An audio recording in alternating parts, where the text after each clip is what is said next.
guys, welcome back to Momina's Mixed Plate, and I have a very special segment here for you. I have Ahmed Ali Bar, as you can see on the next screen, and we're still in COVID season. And I mean, I can't believe I'm calling it COVID season because I think it's just wave 2 of this nonsense that we're. It's just all around, man. You can't name a season.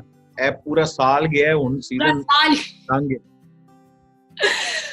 So guys, the thing is that I have spent this entire year really reflecting upon myself, like who I am, like where I want my life to go, like what kind of energy I want around me. So I've been in a very different headspace than I was pre-COVID.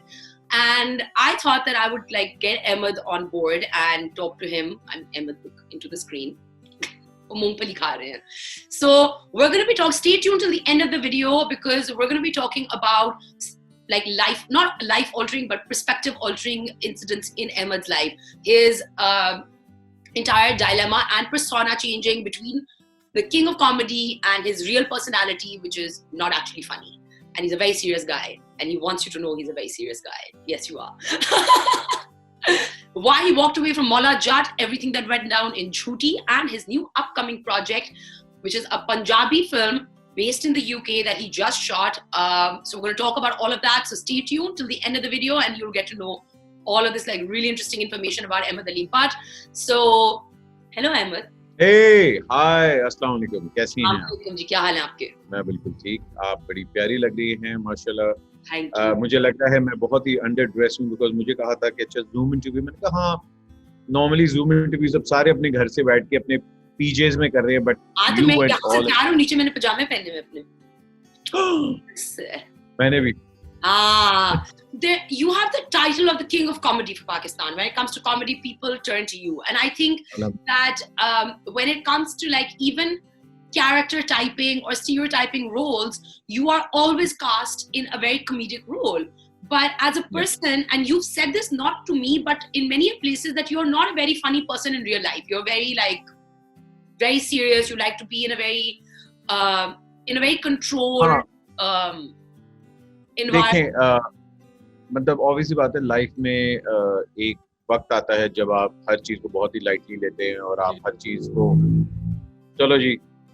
वो मेरा time गुजर गया है जब से काम शुरू हुआ है और जब से रिस्पॉन्सिबिलिटीज आती हैं. आप लाइफ को उसी तरह सीरियसली लेना शुरू करते हैं और स्पेशली जब औलाद आती है तो आप पे रिस्पॉन्सिबिलिटीज और आ जाती हैं. तो फिर आप कह लें कि मेरा attitude towards life is still humorous, but जो काम की बारी आती है और जब आपको अपना ड्यूटीज और अपनी रिस्पॉन्सिबिलिटीज पूरी करनी पड़ती है वो फिर आपको बड़ी एक सीरियस एटीट्यूड से पूरी करनी पड़ती है.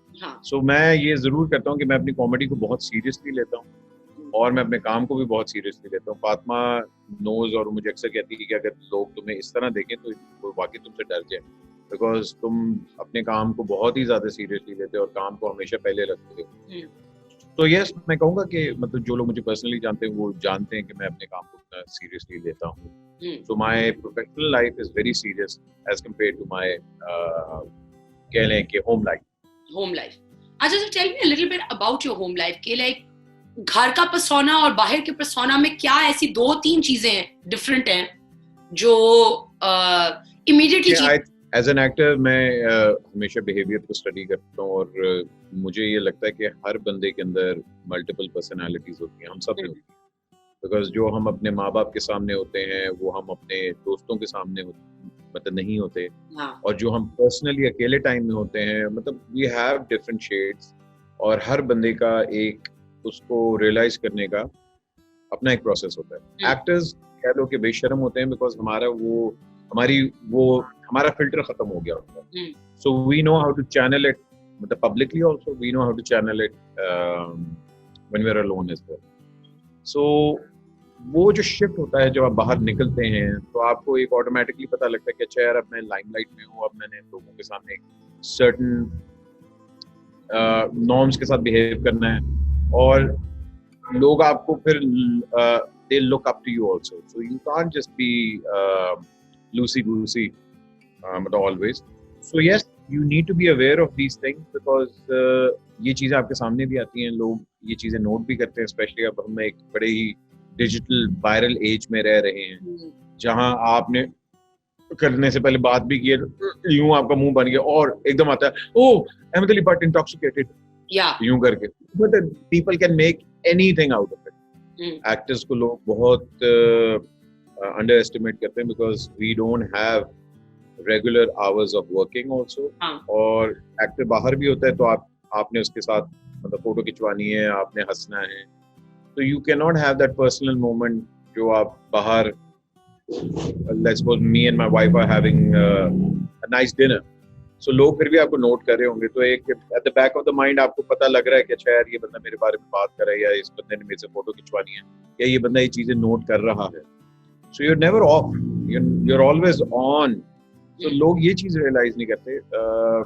हमारे hours of working are also very long. तो कभी कभार 3-3 दिन काम कर रहे होते हैं without any sleep. हम लोग लोकेशंस पे होते हैं, काम कर रहे होते हैं. So yes, वो फिर वो जो लाइफस्टाइल है वो लोगों को देखने को नहीं मिलता. लोग सिर्फ फ्लेक्स, ग्लैमर और अच्छे जी इसके इतने फॉलोअर्स हैं, हाय ये तो हमेशा अरबों रुपया कमा रहा है, ये कर रहा है, वो कर रहा है. It's a very tough struggling life as an actor specially. अब जो वक्त है वो है इंस्टा सेलिब्रिटीज का. क्या आपके इंस्टाग्राम पे फॉलोअर्स कितने हैं, आपका बॉडी ऑफ वर्क नहीं देखते, ये देखते हैं कि आपके फॉलोअर्स कितने हैं. वो नंबर है, एवरीथिंग स्टैटिस्टिक नंबर है. हमारी जिंदगी अब is like a statistical graph. आपकी वैल्यू, वर्थ, हर चीज न्यूमेरिकल है. वो नहीं है कि आपने कितना टाइम पीछे लगाया है, आपने क्या किया. आपकी आज का काम is what you are done. कल को आपकी एंगेजमेंट नीचे चली जाएगी, ओहो, आपका रेवेन्यू नीचे चला जाएगा, आपकी क्या नाम है, the amount of money you can charge, it's not any more कि ओ Ahmed Ali Butt is Ahmed Ali Butt. Now Ahmed Ali Bhatt is quantifiable by X amount of million followers. अच्छा नहीं, किसके इतने नहीं, उसके उतने हैं, तो अब हम उधर जा रहे हैं. So you know, sadly ये अब हमारा फ्यूचर है. अब आप इसे डिनाई नहीं कर सकते. I know it's unfair. I know it's extremely unfair to our senior actors as well. जिनका body of work आप numbers में मतलब उसको trace down नहीं कर सकते. But at the same time हर वक्त के हिसाब से आपको चेंज होना पड़ता है. हमारे से पहले जो लोग थे उनके अलग चैलेंजेस थे, हमारे अलग चैलेंजेस हैं, और हमारे बाद जो आएंगे उनके लिए अलग चैलेंजेस होंगे. हमारे पास उस टाइम पे इंटरनेट और ये वगैरह इतना एक्सपोजर नहीं था. मैडम नूरजहां जब थी उस वक्त इंटरनेट नहीं था, मगर उसके बावजूद उन्होंने वर्ल्ड फेम अचीव किया. नुसरत फतेह अली साहब ने ये चीज़ की. सो उनके लिए हमारी जनरेशन इज लाइक अच्छा यू हैव इट इजी. हमारे लिए अगली generation is going to be अच्छा you have it extremely easy. So every generation is going to have their own challenges. So it's unfair क्या कहने के लिए कि जी अच्छा अब ये चीज होने वाली, because the future is this. The future is me and you having a digital conversation. It doesn't matter where you are. And people are just going to consume everything on their mobiles now. Everything is digital now. So yes, that's the way of life, and that's और COVID ने ये चीज हमें सिखाई भी है कि life will go on no matter what. Inshallah, you have to adapt to the new changes and new norms. अच्छा, तुम्हारी जिंदगी में 3 ऐसे पर्सपेक्टिव चेंजेस के like I won't say life changing but like के नजरिया चेंज कर दिया, जिन moments वो हैं ऐसे that you can share. I think losing your parents is a big wake up call. आपको realize होता है कि आपके सर पे से छत हट चुकी है. Life changes for you. जो जिस तरह आप लोगों को देखते हैं, जिस तरह लोग आपके साथ बिहेव करते हैं, वो नजरिया बदल जाता है. I think एक बहुत बड़ी the curse of growing up is that you have to see your parents go, and it's the hardest thing that one can face. But at the same time, it also teaches you a lot. Number 2 is the birth of my son. That was a very big moment for me. उससे और ज़्यादा आप humble हो जाते हैं, और एक खौफ, बहुत एक हर एक बंदे के दिल में खौफ होता है, लेकिन औलाद के बाद वो खौफ और ज़्यादा बढ़ जाता है, क्योंकि वो खौफ आपके लिए नहीं होता, वो खौफ अगलों के लिए, आपकी औलाद के लिए आ जाता है. Number 3 is to have a very strong partner in your life. ये एकदम नहीं आपको रियलाइज होता है, ये विद टाइम आपको रियलाइज होता है. I think it's a blessing to have a best friend. जब आप उसके साथ जिंदगी गुजार लें और ठीक है, लड़ाई झगड़े हर रिलेशनशिप में होते हैं, भाई बहन के होते हैं, माँ बाप के होते हैं, लेकिन ये एक ऐसा रिश्ता है जो आप खुद चूज करते हैं। आई थिंक ये बहुत बड़ी बात होती है और एक बहुत बड़ा चेंज ऑफ पर्सपेक्टिव होता है जब आप दो बंदे जो कि एक अलग सोच के मालिक होते हैं to work as a unit for a cause which is your family. So ये तीन एक बहुत मेन लाइफ चेंजिंग पर्सपेक्टिव्स हैं मेरी जिंदगी में। अच्छा, why did you leave Maula Jatt? एकदम से मुझे ख्याल आया कि हाँ नहीं, I didn't leave Maula Jatt. Maula Jatt जब आई थी, it was a misunderstanding between the director and myself. We weren't seeing eye to eye on a few things. I was part of it for 3-4 months जब pre-production हो रही थी। मैं उस टाइम पे shoot कर रहा था पंजाब नहीं जाऊंगी और काफी हेक्टिक स्केड्यूल्स भी चल रहे थे। सो वो एक ऐसा पॉइंट आया था कि जहां अगर शायद कोई आगे कंटिन्यू होता तो चीजें हमारी दोस्तियों को भी इफेक्ट हो रही थी। सो जब आप काम कर रहे होते हैं तो इट्स बेटर कि आप उस चीज पे डिसाइड कर लें कि हाँ यार, we don't see eye to eye on things, it's better we don't work together, कि कल को कोई इस तरह की मिसअंडरस्टैंडिंग हो कि यार हम लोग एक दूसरे की शक्लें भी ना देखें। So I think it was a right decision from my perspective at that time to not be a part of the project anymore. But it's a great film at the end of the day. They've done a fantastic job with it. And good luck to the entire team because it's going to be one hell of a film. आपका काम जो है वो आपकी personality और आपकी इज्जत हमेशा डिफाइन करता है। I have always worked with people who I think are more creative than me. Yeah. I have a very student mentality when it comes to my work. I think Bilal is an excellent director. Her production में कोई ना कोई problems होती हैं, कोई ना कोई unforeseen मतलब चीजें होती हैं। लोगों के लिए बहुत आसान है कहना बाहर से बैठ के कि हाँ इस तरह, लेकिन जो प्रोडक्शन होती है और इस तरह की फिल्म प्रोड्यूस करना, I think it's a big achievement जो कि हमारा और बिलाल ने की है। एंड इंशाल्लाह वो टाइम आएगा जब इनकी फिल्म रिलीज होगी। अभी तो फिलहाल कोई फिल्म नहीं रिलीज हो रही। So right now we need films and चाहे वो पंजाब नहीं जाऊंगी या लंदन नहीं जाऊंगी अब आ रही है। Oh हाँ, ये new film that's coming out ना? या हुमायूं की नई फिल्म जो है लंदन नहीं जाऊंगी आ रही है, वो भी इसी वजह से रुक गई है।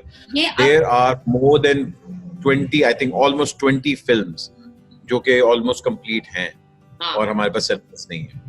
So everybody is affected by this and इंशाल्लाह वो वक्त आएगा कि जब सिनेमास फिर से खुले और हम लोग फिर से बैठ के पॉपकॉर्न्स और चीजी नाचोस के साथ फिल्में देखें। मैं चीजी नाचोस बड़ा मिस कर रही हूँ अपने हैलोपिनोस। मैं ये एक जरूर आऊंगी, झूठी के बारे में थोड़ा सा मैं बात जरूर करना चाहूंगी बिकॉज मुझे वो एक there are a lot of problems that I have with certain aspects of that show and like मुझे सबसे बड़ा जो प्रॉब्लम है ना, जो आई फील नहीं it's a very legit problem, और ये हमारे राइटर्स का या जो भी कंटेंट बना रहे हैं इनका ये एक बहुत वो प्रॉब्लम है और इट्स एन इशू कि आप इतने लिनियर कैरेक्टर्स लिख रहे हैं कि ये वन डिमेंशनल कि उसके अगर कोई इफ समवन इज गुड और सो बस वो फिर खुदा की गाय है, और अगर कोई if someone is like in your opinion is bad, then तो I mean it's like the devil incarnate. It's like 666 लिख के वो पैदा हुए थे, वो like you know सेटन की औलाद है और बस वो सांस भी लेंगे तो कोई मर जाएगा। And that me like honestly to me that is like a disservice to humanity almost because कोई इंसान इतना black and white नहीं है and those grays are really important. तुम्हारा सवाल क्या है इसमें? मेरा सवाल is हम एक ऐसे मुल्क में रहते हैं, in fact like we are the 6th most dangerous country for women, the world's 6th most dangerous country like for women across the board, domestic violence when it comes or sexual abuse, verbal abuse, you name it and it's there. Your point is कि जब हम इस तरह की चीजें बनाते हैं हम वो चीजें इनकरेज करते हैं। आप बनाएं, एक तो इनकरेजमेंट का मेरा ये है कि यहाँ पे जो आपकी आवाम बैठी है वो आपके ड्रामों से, अब for example someone like I was thinking about, मैं कल भी सोची थी बात कि कोई अगर ये ड्रामा देखे and there is somebody in their house, बहू के साथ कोई हो रहा है डोमेस्टिक अब्यूज और वो मुंह लाल नीला पीला होके वो नीचे आती है and the mother-in-law turns around and says makeup लगाया होगा, वो देखो ना उस टीवी पे भी तो उसने ये किया ना, मेकअप लगा के आ गई है, देखो ड्रामे कर रही है। To me that is the problem. मेरे लिए और मसला नहीं है, मुझे प्रॉब्लम है इस नैरेटिव से कि जहां पे हम यही चीज फ्लिप भी हो सकती थी. टेलीविजन पे बहुत सी चीजें एग्जैजरेट होती हैं. 90% हमारा जो कंटेंट है वो एग्जैजरेटेड होता है. आप हमेशा औरत को देखो, रेटिंग्स की गेम है सारी. At the end of the day अगर रेटिंग नहीं आ रही ना तो चैनल जो है वो पैनिक हो जाता है. अभी सास बहू वगैरह के ड्रामे चल रहे हैं, एक ही रन ऑफ द मिल है, हालांकि उनकी भी रेटिंग्स आती हैं, लेकिन एक अलग चीज आई. मेरे पास तुम हो, मैं आपने एक बंदे को दिखाया कि जी वो बहुत ही ज्यादा अपनी बीवी से, और आपने एक तरह कह लें कि अडल्ट्री और कि जी मियाँ अच्छा है और औरत बुरी है. अब एकदम औरतें बुरी आ रही हैं. झूठी में मेरा जो कैरेक्टर था, क्योंकि मैंने जब पढ़ा था तो मेरे पास 10 स्क्रिप्ट्स थी, और अब्दुल्ला ने मुझे उस वक्त कहा था कि मैं चाह रहा हूँ आप मेरा एक सीरियल करें जिसमें मैं हस्बैंड को इस तरह दिखाना चाह रहा हूँ.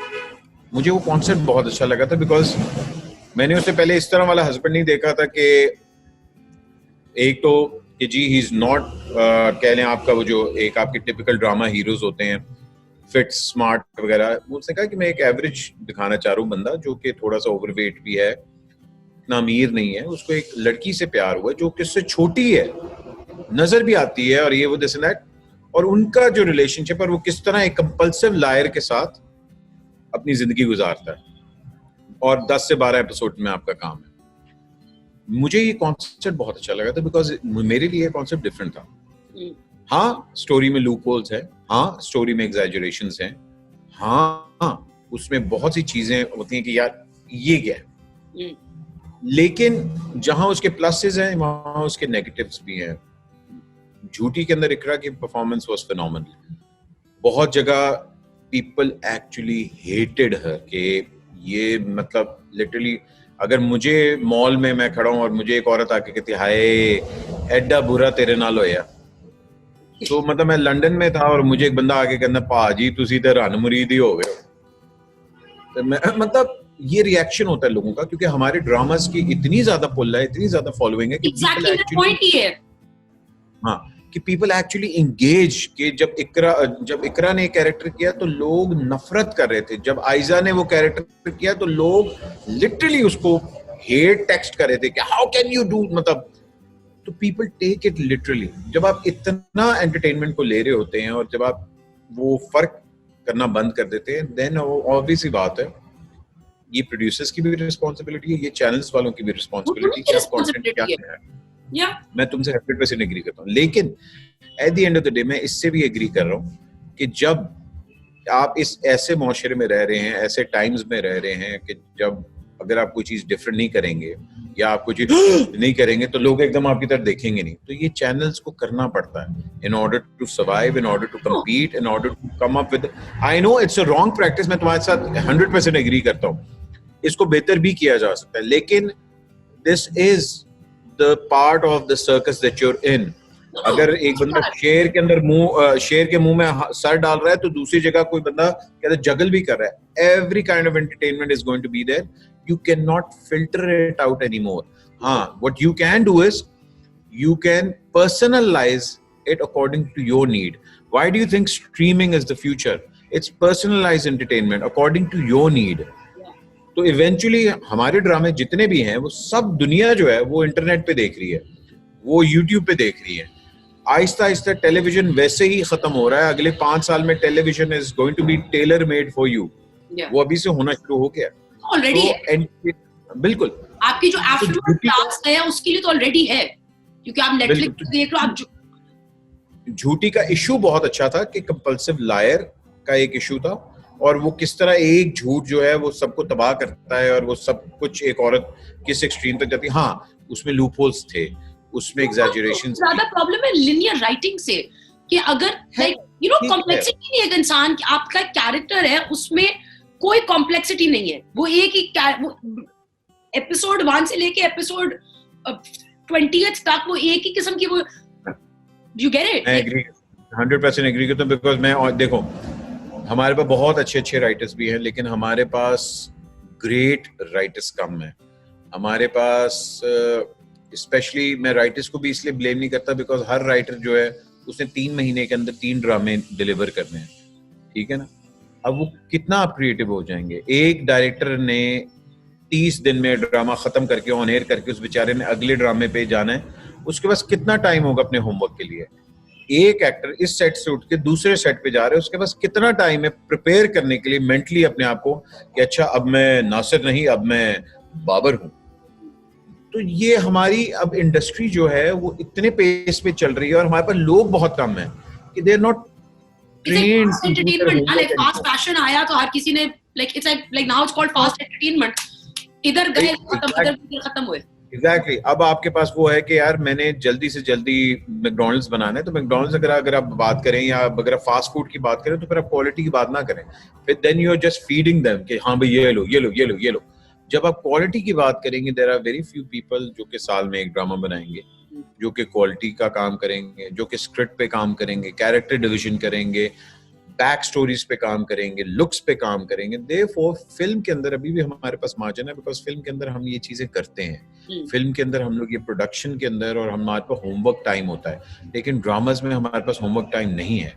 हमारी जितने लोग आ रहे हैं, जितने नए बच्चे आ रहे हैं, उनको हम लोग वो नहीं है कि जो लोग थिएटर से उठ के आए थे। मैंने 9 साल थिएटर किया था, तब मैं टेलीविजन में आया हूँ। मैंने, वासे ने, फवाद ने, हम सब वो टाइम गुजार के आए हैं। अब हमारी जनरेशन के पास वो टाइम नहीं है। अब वो बेचारे इंस्टाग्राम से, टिकटॉक से 2-3 क्लिपें बनाते हैं और हम लोग कहते हैं अच्छा यार इसको उठा लो। मगर वो 2 सेकंड की क्लिप के अंदर फनी होना और 2 घंटे के शो के अंदर फनी होना इज जमीन आसमान का फर्क है। Totally agree. अच्छा, before we go, I know the interview मैंने तुम्हारा बहुत time ले लिया है, but you just finished, you just wrapped up a new film, which is a Punjabi UK film. Yeah, it's not London Jaungi, right? No, it's a UK Punjabi film. It's by HKC Entertainment, Hamad Saab. It's Humble Productions and OMG Productions.